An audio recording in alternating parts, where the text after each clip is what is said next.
Hello students, today I'll give you the explanation of the poem The Violet by Jane Taylor. Down in a green and shady bed, a modest violet grew.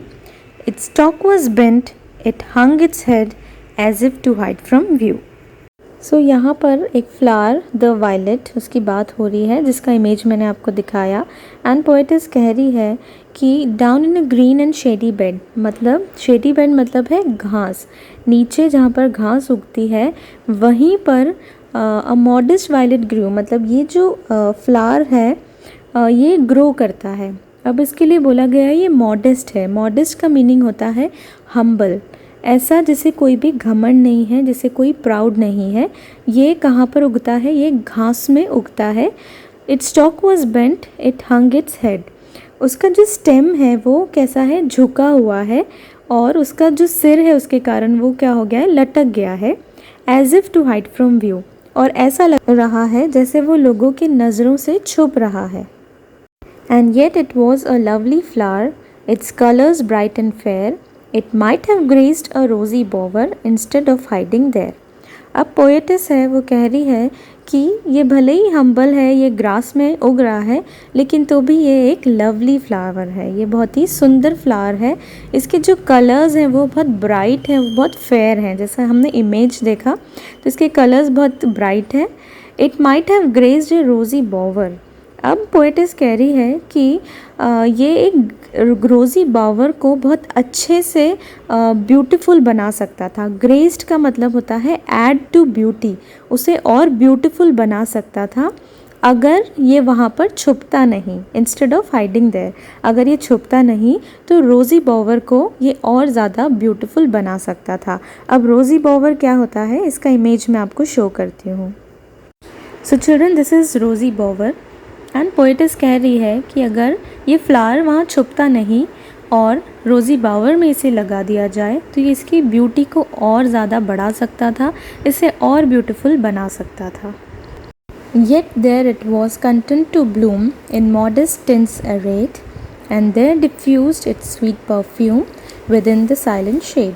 अब poetess कह रही है कि ये भले ही grass में है लेकिन तो भी ये बहुत कंटेंट है। कंटेंट का मीनिंग होता है सेटिस्फाइड है, इसे और कुछ इच्छा नहीं है, ये इसे वहीं अच्छा लग रहा है। इन मॉडेस्ट टिंट्स अरेड, मॉडेस्ट मैंने आपको मीनिंग बताया हम्बल। टिंट्स का मीनिंग होता है light shades of colour.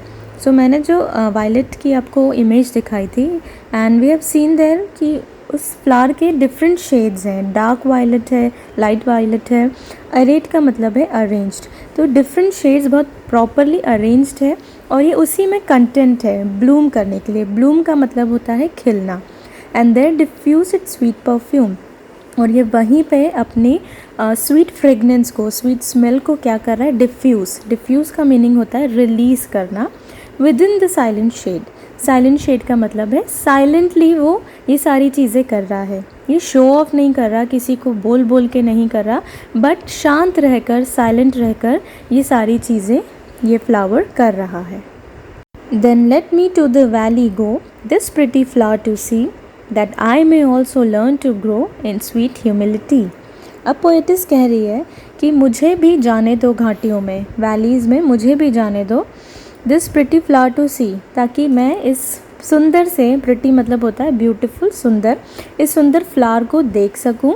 That I may also learn to grow, ताकि मैं भी इसे देख कर सीख सकूं बढ़ना। कैसे? इन स्वीट ह्यूमिलिटी, ह्यूमिलिटी के साथ में। ह्यूमिलिटी का भी मतलब होता है हम्बल होना, मॉडेस्ट होना, ऐसा जैसे कोई घमंड नहीं है, जो बहुत सारी चीज़ें करता तो है लेकिन उसे दर्शाता नहीं है, उसे शो ऑफ नहीं करता, उसे बोलता नहीं है कि मैं ये सारी चीज़ें कर रहा हूँ।